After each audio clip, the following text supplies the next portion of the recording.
Hello, hello! Kamusta po? Uy, ba't may ganyan? Okay lang yan. Yun. Wow, wala. Yun. Shoutout kay Ma'am Eden. Ayun, Kamusta siya? Ang galing. I like her. Oo I like naman. her. She Oo, asks oo. the right questions.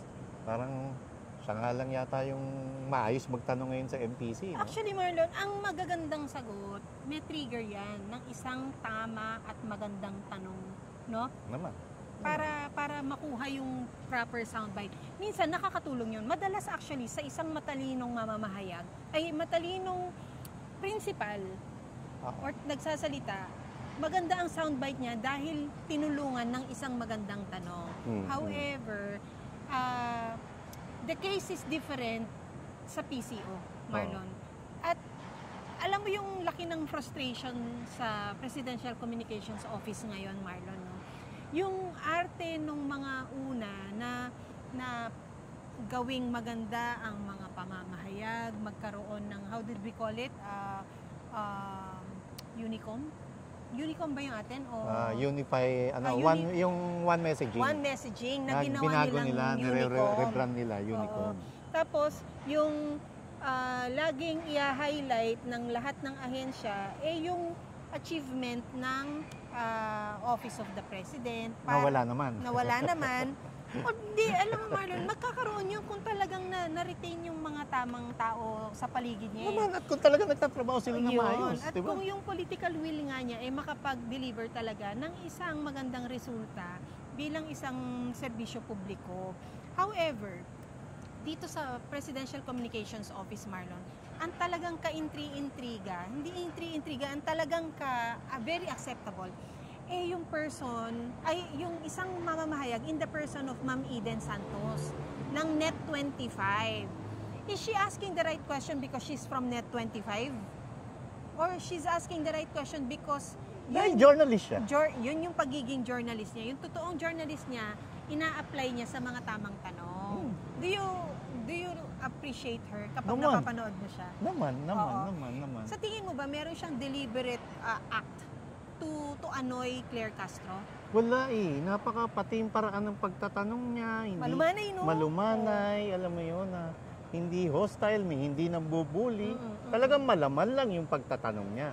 Oo. Ang problema, hindi nasasagot ng maayos na may laman ng butangerang Yusek sa Kaya, palasyo. lagi, si Miss Eden Santos, Marlon, laging nagiging dahilan ng mga action dyan sa PCO. Kasi, unang-una, nung talagang threatening na yung manner of asking niya, because tama nga yung mga tinatanong niya at walang maisagot ang ahensya, nagkaroon sila ngayon ng pagre-revalidate ng qualifications kung sino ang dapat na nagko-cover sa MPC. Di ba dapat meron ka na daw 5 years na nakapag-cover sa mga Sobra-sobra na si presidente? Eden dyan. Oo. Sobra-sobra na siya. Sobra na, Pam. So, sinong target nila nun? Sinasala nila. Sinasala lang nila. Sinasala nila. Oo. And sobra-sobra na si Eden dyan. And I think nakailang presidente na rin ng Pilipinas ang na-cover ni Eden. Nakailang presidential coverage na rin siya. Veteran abroad. to. Veterana na yan. Veterana na yan si Akala ko all Eden. this time, target siya para ma-eliminate siya dun sa Hindi. bagong qualifications. Okay, fine. Magkakamali sila. So she made it to that qualification. I don't even know kung natuloy pa yun. Kasi ang alam ko, pinrotesta yun sa Nang loob. mismong Malacanang press Oo. corps at naglabas ng pahayag ang NUJP and iba't iba pang media organizations. I don't know, wala akong nabasang pahayag naman mula sa National Press Club. Oo nga, no? Parang ang hina ng NPC niya yun. Well, anyway, Marlon, ito namang pagkakataon na to, nahanapan ng butas si Eden. Ma'am Eden. Kasi tinanong niya, may pa-press ko na kasi yung lola mo. Sabi niya ganyan, hinighlight niya na marami ng barangay ang drug-free ngayon na na-declare ng gobyerno na drug-free. Okay. So, drug-free. Anong idea mo ng drug-free, Marlon? Wala nang shop-shops doon. Wala diba? nang droga doon. Wala nang krimen sa kalsada. Wala nang krimen sa kalsada. Wala Na nang kailangan, holdapan. yung gagawa ng krimen, magpakita mo na sa butangera. Oo, di ba? para hindi mo talaga mabanggit pangalan Hindi, mo. oo. Talagang yung galit mo sa kanya, ang tindi Hindi naman galit eh. Hindi ko siya nare-recognize na as a ano eh. Oo, yun. Alam mo, Parang minsan, karapat dapat na maging spokesperson eh. Hindi. kasi hindi rin, Binaba niya yung antas nung trabaho ng pagiging spokesperson sa palasyo ng Malacanang. and I think she is also allowing herself to be ridiculed. Kaya lang masyado nang ambaba ng tingin mo sa sarili mo para pinayagan mo yun na gawin May sa sarili mo. ATTY lang siya sa pangalan niya pero the way she performed, wala eh. X ka, Brad. So title lang, titulo Wala, lang. No? titulo lang Titulo eh. lang. Hindi, at saka yung Marlon, yung prestige ba nung trabaho, hindi mo nilinya sa pagkatao mo. Oo. Eh yun nga, dapat nga may title ka ng ganyan. Dapat yun, pinagtibay yung kredibilidad mo bilang isang deserving dyan sa pwestong yan. Naman. Pero hindi niya ginagawa. Hindi. Meron na tayong ano eh. Isipin mo naman yung mga dating presidential spokesman. Toting Bunyi, Rigoberto Tiglao. Yung mga Sir ganon, Bobby diba? Tiglao. And even spokes Harry Roque, makita natin matatas magsalita pero alam mo yun, maayos mag-deliver. Yes. Oo. Maayos mag-deliver, makipag-usap sa mga miyembro ng Malacanang Press Corps. Pero TOEICS, wala talaga eh. Mukhang tolongges lang. Tulongges lang. Oo. At ayaw niya nababatikos, no? Mm. Hindi mo alam kung yung ayaw niya mabatikos ay para protektahan ng sarili niya or para talaga dun sa loyalty at pagmamahal niya dun sa principal Ang feeling niya pagkagaling-galing niya na hindi niya alam, siya na lang nakakaalam sa sarili niya. Siya na lang hindi nakakaalam na BS siya sa paningin ng mga mamayan. However, she's saying na, ayaw ba ako ng tao? Ang alam ko, gusto ko ng tao. O, edi wow. Ganun kasi yung ganun yung palubag loob niya sa sarili niya. Because, maybe she knows in her heart of hearts na hindi siya gusto ng marami, no? Naman. Ng maraming tao, ha?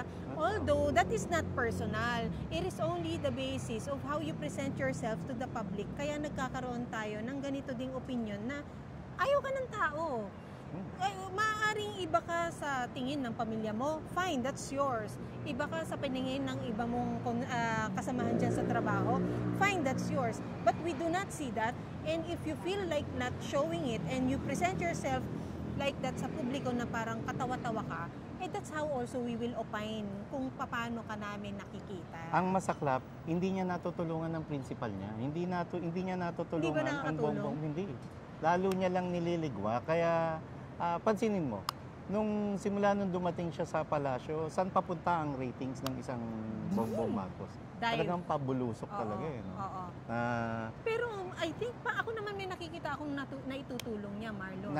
Yung naratibo talagang naisesegue niya. No? Consistent eh. At nailalayo. Nadadivert. Yes, nadadivert ang issue na ang focus nandun sa presidente na ayaw magpaka-presidente at hindi marunong magpaka-presidente, sabi ni VP Sara. Dahil tamad at walang malasakit sa mamayang Pilipino. And you should resign. Na hindi niya natutulungan sa ratings, but natutulungan niya na mawala ang focus dun sa taong yun dahil ang focus na sa kanya. But again, that makes you less of a woman, less of a nanay, less of a wife, and less of a person if you allow yourself to be ridiculed and you know and you are aware that you are already being ridiculed. Yes. Kasi yung ikaw na mismo sa sarili mo, wala kang respeto kung pumapayag kang ganyan. Kaya ang hirap din ng lugar niya na pinili niya yung sitwasyon na yan na maglingkod sa isang tao. Kung mabuti man siya sa isang leader na hindi linyado ang kanyang prinsipyo. Pero yung tungkol kay Eden, tinatanggi niya na siya raw nasa likod. Wala kang say sa lumabas na letter na pirmado ng isang ASEC ba o USEC Balatbat? ASEC Erel Kabatbat. Erel Kabatbat? Anong Kabatbat? first name? Oo. Balatbat. Sorry. Media rin siya, broadcaster din Na siya. isinulat sa Net25 na ang sinasabi at nakitang butas kaya kailangan tanggalin si Ma'am Eden Santos is that nagkaroon siya ng breach of protocol. Breach of protocol, no? Sa isang event, I believe, sa Pampanga ba? Yep, oo, yata. Oo. Na lumapit siya. Kasi the normal media men, Marlon, gusto makakuha yan ng scoop, magtatanong ng tama. Hindi naman siya risk sa security dahil kilala ka na membro ng MPC. Na membro ka ng MPC, tas diba? sasabihin Recognize ka at hindi breach of, naghahanap lang sila ng butas. At saka kung may breach of protocol, ang sisihin nyo, ang pagalitan nyo, wag si Eden, ang pagalitan nyo yung PSG. Paano nakalusot yan, di ba? Tama ka dyan, Marlo. Paano pala kung hindi media yung lumapit. Yes. Di ba? Oo. Bigla na lang assassin Oo. ang lumapit. So, hindi kasalanan ni Eden yun na tutulog-tulog sa pansitan ang PSG.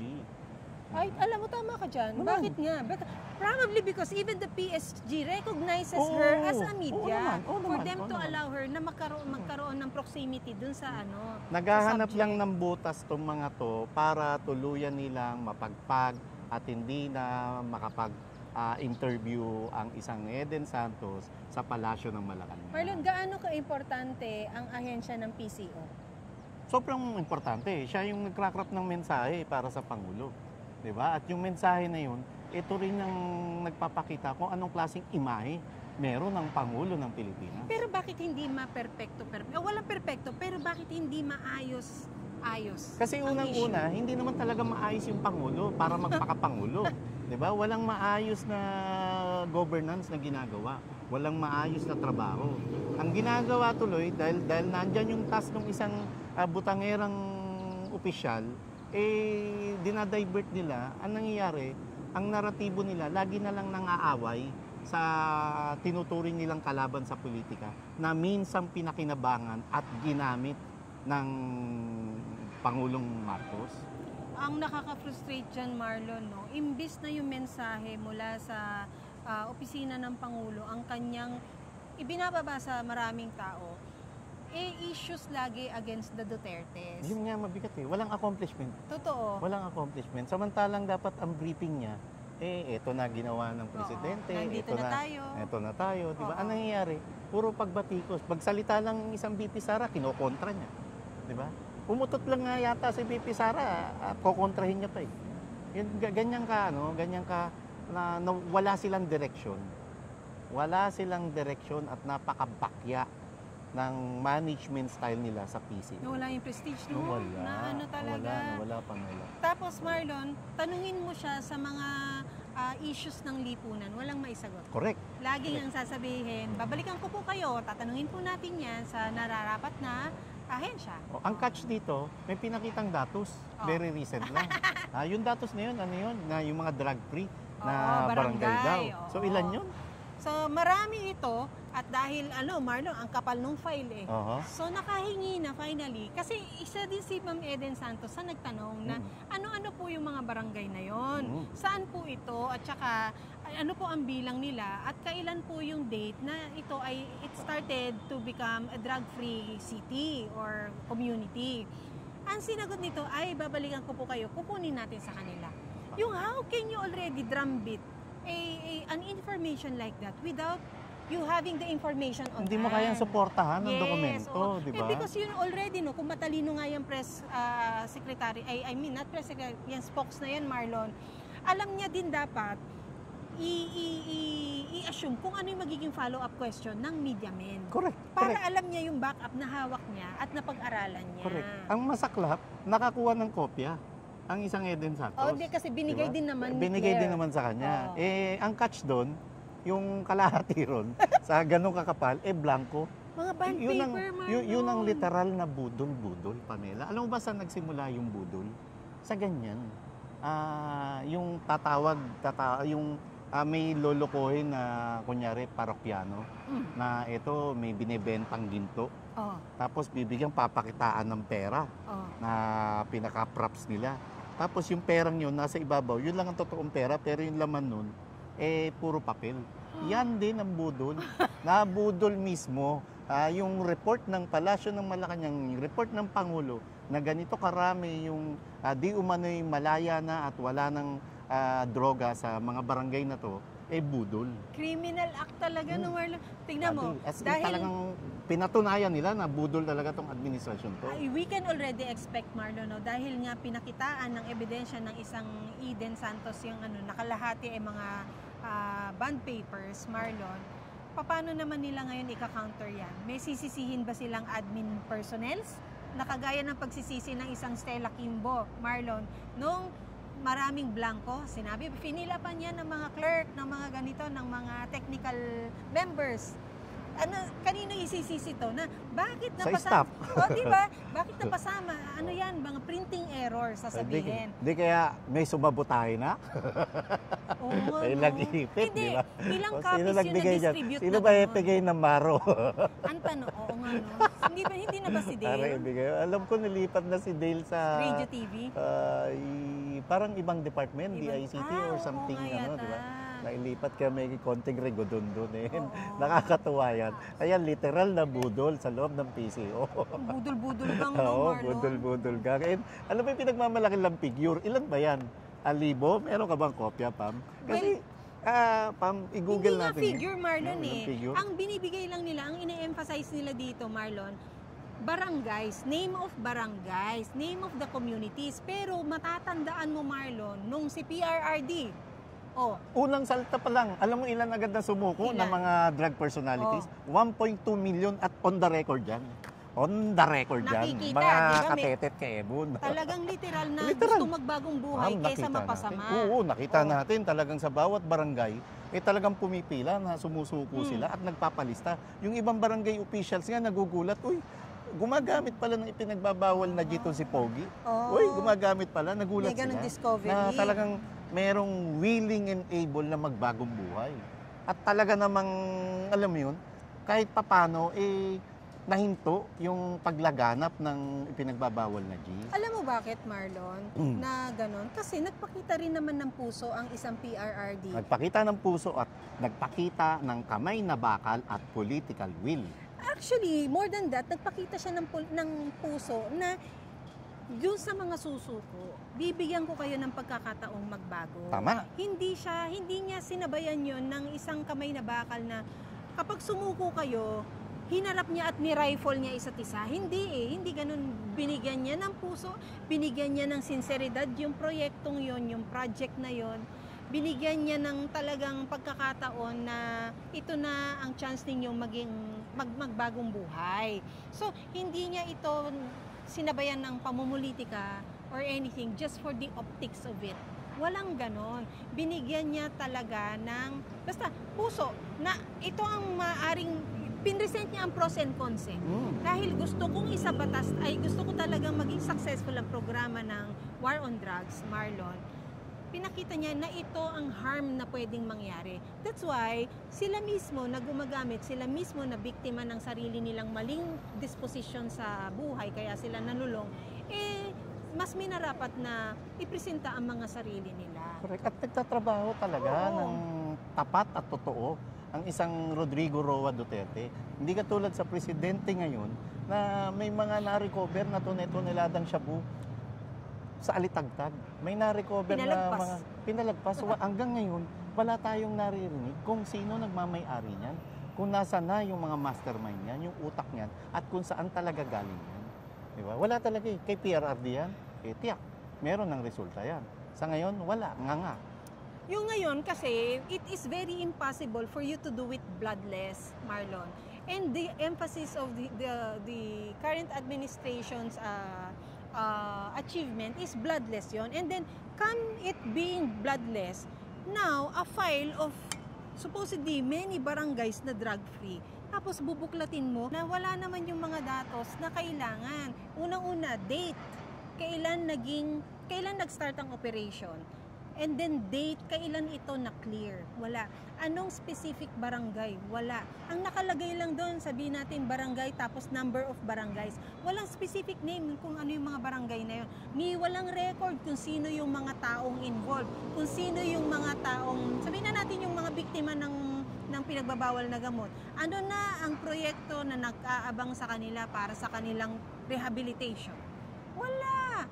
Hindi, nagpapanggap na data-driven tong gobyerno to, pero ang totoo, wala, 'di ba? Budol, ang totoo, ampaw yung mga detalye nila at gaano tayo nakakatiyak na totoo yan, yung mga figure na sinasabi nila. At saka Marlon, katawa-tawa naman yung Sobra. ibibigay mo ang isang file na hindi kakalkalin ng media para ma-discover na half of it are blank papers. Yung sinasabi nga lang barangay drug-free. Lalayo ka pa ba? Gaano tayo nakakatiyak na yung palasyo ng Malacanang ay drug-free? yung mismong presidente ng Pilipinas, takot na takot, tumatanggi at nandidiri na magpa-hair follicle drug test. Malay mo naman sa SONA, bit-bit na niya yung record. Dapat to televised, di ba? Wag yung ginawa niya, no? Yung proseso dapat to televised at lalo lang nilang bubuhayin. Kinakalimutan nga nila. Dahil dyan, sa inilabas nilang budol na detalye patungkol sa sinasabi mga barangay drug-free, mahalungkat na naman ang usapin sa pagpapadrug test ng Pangulo ng Pilipinas. Kaya nga, ang talagang tinatarget din nila, Marlon, mapaalis yung isang taong nagtatanong ng tamang tanong. Yan is a person of Ma'am Eden Santos, no? Na maling-mali. Maling-mali yung ginawa nila dahil lalo lamang nilang pinag-alam. At salamat sa Malacanang press corps na naglabas sila ng pahayag. Gayon din ang NUJP. Bagaman may sabit ang NUJP, very recent.